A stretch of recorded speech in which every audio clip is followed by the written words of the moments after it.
అందరికీ నమస్కారం. Welcome to Big TV. ఎన్నో ఆధ్యాత్మిక ప్రశ్నలకు సమాధానం చెప్పడానికి ఇప్పుడు మనతో పాటు ఆధ్యాత్మిక గురువులు రవీంద్రాచారి గురుగారు మనతో పాటు ఉన్నారు. ఆయనతో మాట్లాడదాం. నమస్కారం గురుగారు. గురుగారు, వినాయక చవితి వచ్చిందంటేనే నిమజ్జనంని అంగరంగ వైభవంగా చేస్తూ ఉంటాం. కానీ ఈసారి నిమజ్జనం చేయడానికి ముందు గ్రహణం రాబోతుంది. మరి గ్రహణానికి సంబంధించి ఏం చెప్తారండి? మనము మీరు అన్నట్టుగా వినాయక నవరాత్రులు అనేది 9 రోజుల పాటు, అదేవిధంగా 10 రోజుల పాటు చేసి 11 రోజులు నిమజ్జనం చేయడం, 9 రోజులు చేసి 10 రోజులు నిమజ్జనం చేయడం, ఈ విధంగా మనకు సాంప్రదాయంగా వస్తుంది. అయితే ఈ సంవత్సరం మాత్రం ప్రత్యేకంగా చెప్పాలంటే మాత్రం మీరు అన్నట్టుగా వినాయక చవితి నిమజ్జనానికి ముందుగా గ్రహణం అనేది ఒకటి మనకు రావడం జరుగుతుంది. దాన్ని చంద్రగ్రహణంగా చెప్తున్నాం. ఎందుకంటే పౌర్ణమి రోజు వచ్చేటువంటి గ్రహణం కాబట్టి దాన్ని చంద్రగ్రహణం అని, అమావాస్య రోజు వచ్చేటువంటి గ్రహణాన్ని సూర్యగ్రహణం అని చెప్పుకుంటాం. ఈ సంవత్సరం చంద్రగ్రహణం అనేది మనకు ఆదివారం రాబోతుంది కాబట్టి వినాయక చవితి నవరాత్రులు చేసుకునేటువంటి మండపాలలో వినాయక గణపతి నవరాత్రులు చేసేవాళ్ళు కానీ, అపార్ట్మెంట్లలో చేసేవాళ్ళు కానీ, ఇతరత్ర నవరాత్రులు చేసేటువంటి భక్తులు కానీ అందరూ కూడా ఆ యొక్క గణపతి నిమజ్జనాన్ని మాత్రం గ్రహణం రాకముందే జరిపించుకోవాలనేది శాస్త్రం చెప్తుంది. ఎందుకంటే గ్రహణం వచ్చినప్పుడు మనం పెద్ద పెద్ద దేవాలయాలే మూసివేసి తర్వాత మనం శాంతి పూజలు ప్రకారైన పుణ్యవాచనాలు చేసి దేవాలయాన్ని మనం శుద్ధి చేసి భక్తులు దర్శనం ఇస్తాం. మన అటువంటి దేవాలయాలకి ఇటువంటి కార్యక్రమాలు చేస్తున్నప్పుడు గణపతి మండపాలలో ఉన్నటువంటి గణపతులను గ్రహణం రోజు ఉంచడం అనేది శాస్త్ర విరుద్ధం అవుతుంది. కాబట్టి ఖచ్చితంగా ఆదివారం గ్రహణం వస్తుంది కాబట్టి మ్యాక్సిమం శనివారం రోజుకు ఎవరు చేయదలుచుకున్నా కూడా శనివారం రోజుకే నిమజ్జనం చేయాలనేది మాత్రం మా జ్యోతిషులు అందరు పండితులు చెప్తున్న విషయము. ఎందుకంటే ఈ యొక్క గ్రహణం రోజున ఆ గణపతిని కనుక అలా ఉంచినట్లయితే కనుక దానికి దోషం ఏర్పడుతుంది అనేటువంటి విగ్రహ దోషం ఏర్పడుతుంది అనేది మన శాస్త్రం చెప్తుంది. కాబట్టి ఈ సంవత్సరం మాత్రం ఖచ్చితంగా ప్రతి ఒక్కరు కూడా ఈ యొక్క విధానాన్ని దృష్టిలో పెట్టుకొని శనివారం రోజు సాయంత్రానికి గణపతి విగ్రహాన్ని నిమజ్జనం చేయవలసిందిగా తెలపడం జరుగుతుంది అందరికీ. అయితే గురుగారు, చాలా మంది మాత్రం గ్రహణం వచ్చినా పర్వాలేదు, వినాయక చవితి ఆ నియమం అదే విధంగా ఉంటుంది అంటూ కూడా చాలా మంది చెప్తున్నారని చెప్పొచ్చు. మరి దానికి సంబంధించి మీరు ఏం చెప్తారు? అదే విధంగా గ్రహణం సమయం ఎప్పటి నుంచి ఎప్పటి వరకు ఉందండి?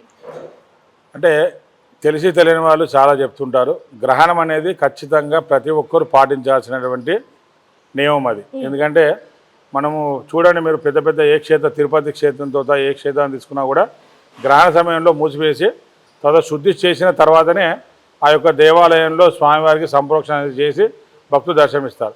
అటువంటి గణపతిని కూడా 11 రోజులు పూజించి గ్రహణం రోజు ఉంచడం అనేది అంత శ్రేయస్కరం కాదు. వాడు ఖచ్చితంగా ఎవరైనా చెప్పినా శనివారం రోజు మాత్రం ఖచ్చితంగా గణపతి విగ్రహాలన్నింటినీ కూడా నిమజ్జనం చేయాల్సిందే అని శాస్త్రం. అదేవిధంగా మీరు అడిగారు ఇంతకుముందు గ్రహణం అనేది ఎప్పుడు వస్తుంది, ఆదివారం రోజున, అది ఎవరెవరికి వర్తిస్తుంది అనేది. ఆ విధంగా చూసుకుంటే కనుక మనము ఆదివారం పౌర్ణమి, భాద్రపద శుద్ధ పౌర్ణమి అంటాం. పౌర్ణమి అనేది పూర్ణచంద్రుడితో కూడుకున్నటువంటిది కాబట్టి ఆ యొక్క పూర్ణచంద్రుడికి సంబంధించినటువంటి గ్రహణము చంద్రగ్రహణంగా చెప్పుకుంటాం. మరి ఈ సంవత్సరము చంద్రగ్రహణం అనేది ముఖ్యంగా శతభిష పూర్వభాద్ర నక్షత్ర జాతకుల వరకు చాలా విశేషంగా దోషం అనేది చెప్తున్నారు. అంటే మధ్యాహ్నం మనకు భోజనాలు అయిన తర్వాత ఆ గ్రహణ శూలం ప్రారంభమవుతుంది. ఇక నెక్స్ట్ డే మళ్ళీ మార్నింగే మనము ఈ యథావిధి మనం చేసుకునేటువంటి పూజా కార్యక్రమాలు కానీ శుద్ధి చేసుకోవడం కానీ, ఆదివారం ఉదయమే మళ్ళీ దానికి ఇంట్లో చేసుకునేటువంటి కార్యక్రమాలు కానీ గుళ్ళలో చేసుకునేటువంటి కార్యక్రమాలు కానీ, సోమవారం ఉదయం బ్రహ్మముహూర్తం దాటిన తర్వాత ఈ యొక్క కార్యక్రమాలన్నీ కూడా జరుపుకోవాలని చెప్తుంది. ముఖ్యంగా ఈ సంవత్సరము శతభిష పూర్వభాద్ర నక్షత్రం అంటే కుంభరాశి వారికి దోషం అనేది చాలా ఎక్కువగా ఉందని చెప్తున్నారు. అయితే ఈ 12 రాశులకు సంబంధించి కూడా 4 రాశులకు మాత్రం కొంత దోషం లేదు, చాలా బాగుందని చెప్తున్నారు. మేషరాశి వాళ్ళకి కర్కాటకము, వృశ్చికము, ధనుస్సు, ఈ 4 రాశులు, మేషరాశి, కర్కాటక రాశి, వృశ్చిక రాశి, ధనుసు రాశి, ఈ 4 రాశులకు మాత్రము దోషం లేదు. వాడు ఎటువంటి శాంతి పూజలు కానీ చేసుకోవాల్సిన అవసరం లేదు. కానీ మిగతా రాశులు అనగా మకర, కుంభ, మీనరాశులు, అదేవిధంగా వృషభము, మిథునము, సింహము, కన్యా, తుల, ఈ విధంగా 8 రాశుల వారికి మాత్రం కొంత ఈ గ్రహణ దోషం అనేది ఏర్పడుతుంది. కాబట్టి ఆ గ్రహణ దోషాలకు సంబంధించి రావుకు చంద్రునికి దోష పరిహారార్థం మినుములు, బియ్యము, అదేవిధంగా సర్పబింబాలు, ఆజపాత్ర, తామ్రపాత్ర, ఈ విధంగా ఆ గ్రహాన్ని చేయాల్సిన దానాలను చేసుకున్నట్లయితే వారికి నక్షత్ర దోషం అనేది తొలగిపోయి వారికి గ్రహణ దోషం అనేది కూడా రాకుండా ఉంటుంది. అయితే గురుగారు చాలా మంది ఈ గ్రహణాన్ని పట్టించుకోకుండా వారి విధానాలు అయితే ఉంటున్నాయని చెప్పొచ్చు. అందులో ముఖ్యంగా వినాయక చవితి కూడా ఉంది కాబట్టి దాన్ని నిర్లక్ష్యం చేస్తే గ్రహణాన్ని ఎలాంటి దోషాలు వస్తూ ఉంటాయంటారు? ఎప్పుడైనా సరే ఒక విగ్రహాన్ని స్థాపించారంటే ఆ విగ్రహానికి ఒక బాధ్యతగా ఒక యజమానులు ఉంటారు. కాబట్టి ఎప్పుడైనా సరే ఆ దోషం అనేది ఆ యజమానులకే వస్తుంది. ఒక మంచి చెప్పినప్పుడు వినకపోయినా, దానికి చెడు జరిగినా కూడా ఆ దోషం అనేది ఫస్ట్ మంచి అయినా చెడైనా యజమానులకి వచ్చే సందర్భం ఉంటుంది. కాబట్టి ఖచ్చితంగా గ్రహణ సంబంధించి మాత్రం ప్రతి ఒక్కరూ దేవుని విషయంలో మాత్రం ఎటువంటి లోటు చేయకుండా ఆయన చేయాల్సినటువంటి కార్యక్రమాలు మాత్రం ఖచ్చితంగా ఆ గ్రహణం రాకముందే వారి నవరాత్రి పూర్తి చేసుకుంటే లోకమంతా కూడా సుభిక్షంగా ఉంటుంది. అయితే గురుగారు ఈసారి వస్తున్న గ్రహణానికి మాత్రం విశేషం ఉందని చెప్పొచ్చు ఇందాక మీరు చెప్తున్నట్టుగా. ఎందుకంటే వినాయక చవితి కూడా తోడుగా ఉంది కాబట్టి మరి ఆ రోజు ఏ విధంగా ఉండాలి అంటారు? ఏంటి విధానాలు ఏంటి? గ్రహణం రోజున మనకు చాలా సంవత్సరాల తర్వాత వినాయక చవితి ముందు రోజు గ్రహణం రావడం అనేది మనకి ఇది నవరాత్రుల ముందు రోజు రావడం అనేది ఈ సంవత్సరం వచ్చింది. దానికి ప్రత్యేకంగా ఏ గ్రహానికి ఎట్లయితే నియమాలు పాటిస్తామో, అంటే గ్రహణ సూర్యుడు రాకముందే మధ్యాహ్నం వరకు భోజనం చేయడము, తర్వాత రాత్రి మొత్తం కూడా ఎటువంటి ఆహారం తీసుకోకుండా ఉపవాసం ఉండి సోమవారం ఉదయం మళ్ళీ పూర్వం అంతా కూడా ఇల్లంతా శుద్ధి చేసుకొని చక్కగా ఆ ఇంట్లో దీపారాధన చేసుకున్న తర్వాత వాళ్ళు కావాల్సినట్టు అల్పాహారం కానీ అవన్నీ తీసుకోవడానికి అవకాశం ఉంటుంది. ముఖ్యంగా గర్భిణీ స్త్రీలు కానీ వాళ్ళు ఏంటంటే ఖచ్చితంగా ఆ సాయంత్రం నుంచి చంద్రగ్రహణం అన్నప్పుడు మనకు సాయంత్రం అనేది ఉంటుంది. చంద్రుడు సాయంత్రం వస్తాడు కాబట్టి సాయంత్రం సమయంలో మాత్రం వాళ్ళు గర్భిణీ స్త్రీలు మాత్రం ఎక్కడ తిరగకుండా చక్కగా ఒకటే దగ్గర ఇంట్లో ఉండి వాళ్ళు అల్లికలు కుట్లు అని అవి చేస్తూ ఉంటారు.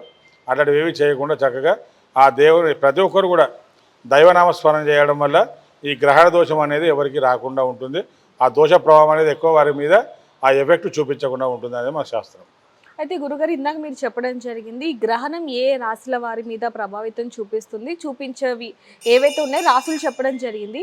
అయితే వాళ్ళు ఏ విధంగా పరిహారాలు చేయాలి అంటారు అదొకసారి మీరు? సోమవారం ఉదయం ఇంతకుముందు చెప్పాను, సోమవారం ఉదయం బ్రహ్మముహూర్తంలో దేవాలయాలు కూడా ఉదయమే తీస్తారు. సోమవారము తీసిన తర్వాత దేవాలయం శుభ్రం చేసుకోవడము, లోపల విగ్రహాలకు అభిషేకం చేసుకోవడము, ఇదంతా అయిన తర్వాత నిత్యపూజ అయిన తర్వాత ఈ గ్రహణ దోషాలు పోవడానికి కావాల్సినటువంటి పరిహారాలకు సంబంధించి శాంతులు అవి చేస్తుంటారు దానాలకి. కాబట్టి ప్రతి ఒక్కరు కూడా ఇంతకు చెప్పినట్లుగా ఏ రాశుల వారికి అయితే దోషాలు ఉన్నాయని చెప్పుకున్నామో వాళ్ళందరూ కూడా సోమవారం ఉదయమే దేవాలయానికి వచ్చేసి చక్కగా వారి ఇష్టదేవులను ముఖ్యంగా శివుణ్ణి, వెంకటేశ్వర స్వామిని నవగ్రహాన్ని దర్శించుకొని వారు చేయాల్సినటువంటి ఆ గ్రహదానా సంబంధించిన శాంతి పరిహారాలు చేసుకున్నట్టయితే వారి చక్కటి ఫలితాలు ఉంటాయి. గురుగారు ఏదైతే ఇప్పుడు గ్రహణం వస్తుందో ఆ ముందు వరకు అంటే విగ్రహాలన్నింటినీ కూడా నిమజ్జనం చేయాలని చెప్పి మీరు చెప్పడం జరిగింది.